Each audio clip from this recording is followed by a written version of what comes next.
liberar el compuesto volátil del arsénico que se llama arsina, y esa arsina trampearla en una trampita con un solvente que es volátil también ese solvente. Por lo tanto había muchos márgenes de error. Pero lo importante, digamos, es saber si el agua tiene o no tiene arsénico, pero más que el número. ¿Puede variar la concentración arsénico de 0,1 a 0, que debería estar mal de un mes a otro de una Sí, en agua de perforación sí. Es obligación hacer un control cada cambio de estación. Sí, ¿por qué? Porque un agua subterránea es fuertemente dependiente, digamos, de los afluentes que tiene abajo.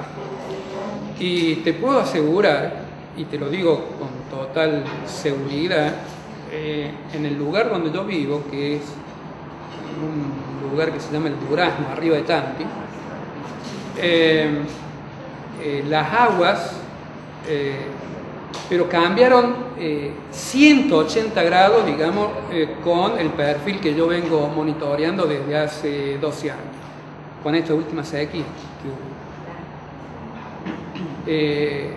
Cambió todo, absolutamente cambió todo. Por lo tanto, es recomendable, cuando uno tiene un agua de pozo, una perforación, es hacer los chequeos, y no hace falta hacer todos los chequeos, a eso es lo que yo voy. Uno puede medir el control, puede hacer un control de esa perforación tomando lo que se llaman marcadores. Uno elige marcadores, ¿cierto? Marcadores en el caso, por ejemplo, puede ser flúor, puede ser arsénico, puede ser el tenor microbiológico, puede ser el pH, puede ser la conductividad. Cosas simples que a uno le van indicando, digamos, si el agua está cambiando su perfil. El pH y la conductividad son cosas que muy susceptibles de cambiar ante cualquier cambio.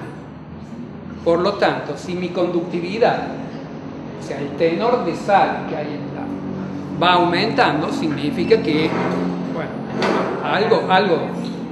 Y recién ahí me tengo que motivar para profundizar algunos controles. Entonces, uno debería tener como norma, como costumbre, hacer el seguimiento de una perforación, cada cambio de estación,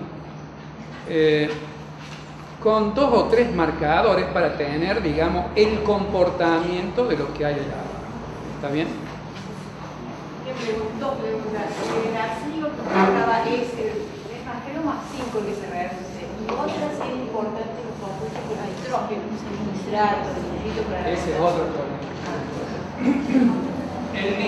El arsénico puede estar, digamos, en los dos estados.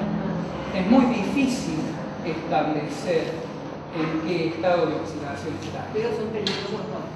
El cromo parece más 0 más 6 le cambia. Por ejemplo, exactamente, con el cromo el más peligroso es el hexavalente, el equivalente. Pero el caso del arsénico, los dos, indistintamente. Y igual que en el caso del cromo, es muy difícil establecer cuál es el estado de oxidación. Por eso se mide cromo total o arsénico total y se establece, digamos, como parámetro total. Independientemente, digamos, si es cromo más 3, cromo más 6 o si arsénico 5 o 3, ¿cierto? No, independiente. ¿Y los compuestos de nitrógeno son marcadores de Bien, sí, son marcadores. Los compuestos de nitrógeno son otros marcadores interesantes, por ejemplo, en un agua superficial o en un agua de pozo. ¿Por qué?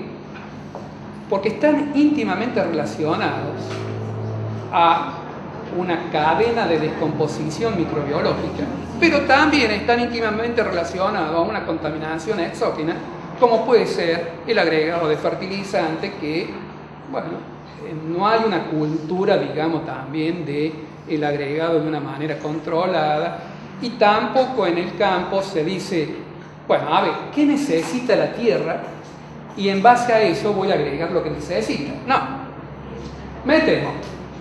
Total, la cultura es, bueno, si está de más, no le hace nada. Sí. Déjame termine la idea. Entonces, el nitrato y el nitrito pueden ser indicadores muy importantes de una contaminación microbiológica en el agua, o puede ser un indicador muy importante de una contaminación exógena por el agregado de agroquímico. Y cuando yo hablo de contaminante microbiológico, lo común en las perforaciones, y sobre todo en las casas, que generalmente hacen el pozo de perforación sin tener una idea hacia dónde es la escorrentía natural de abajo. Entonces, hacen el pozo acá, la escorrentía viene así, la casa la hacen allá y hacen el pozo séptico acá. Entonces, obviamente que en el agua de pozo va a haber una contaminación, o va a haber elevados niveles de nitrito, pero una contaminación. Encima la gente la hierve, el agua concentra, exactamente. Los nitratos, fuera de la cadena de composición bacteriana, hay zonas de Córdoba en donde el suelo también tiene nitratos. Por supuesto. Y es grave, digamos. Por supuesto. Pero la contaminación, digamos, de nitrato ha venido por el uso indiscriminado, pero de una manera, por el uso de fertilizantes. Terrible. O sea, no propio del suelo, digamos. Te digo más, y esto es un dato, no existe primera napa en Córdoba, salvo en las zonas serranas, salvo en las zonas donde la actividad humana está muy dispersa, que no esté contaminada. En las grandes ciudades, estoy hablando, bueno, Córdoba ni que hablar, pero vamos al Gran Córdoba, Villa Allende, Río Segundo, la periferia de Córdoba, totalmente contaminada la primera napa. ¿Pero por qué? Porque también hubo una legislación permisiva que te permitía a los usuarios ir a la primera napa y volcar todo a la primera napa. Entonces, no hay forma, salvo en sectores puntuales que están localizados en zonas serranas que no están pobladas, que en la actualidad, digamos, la primera napa está intacta desde el punto de vista microbiológico, pero tiene algún otro problemita desde el punto de vista salud. En Santo Lorenzo instalamos unos ventiladores solares. Y el problema es que nos preguntaban, justamente el problema era el arsénico. Para hacer esta parte que usted dijo de viruta y todo lo demás, ¿eso dónde se debe hacer? ¿Antes o Antes. a la salida de...? No, antes. Preferentemente, digamos, vos tenés a cualquier tratamiento, uno lo debería hacer antes de lo fundamental que vos quieras hacer.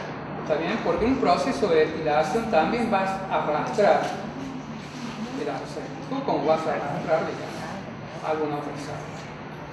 En el caso de colectores planos, ¿son los que tienen? No, son dos vidrios así.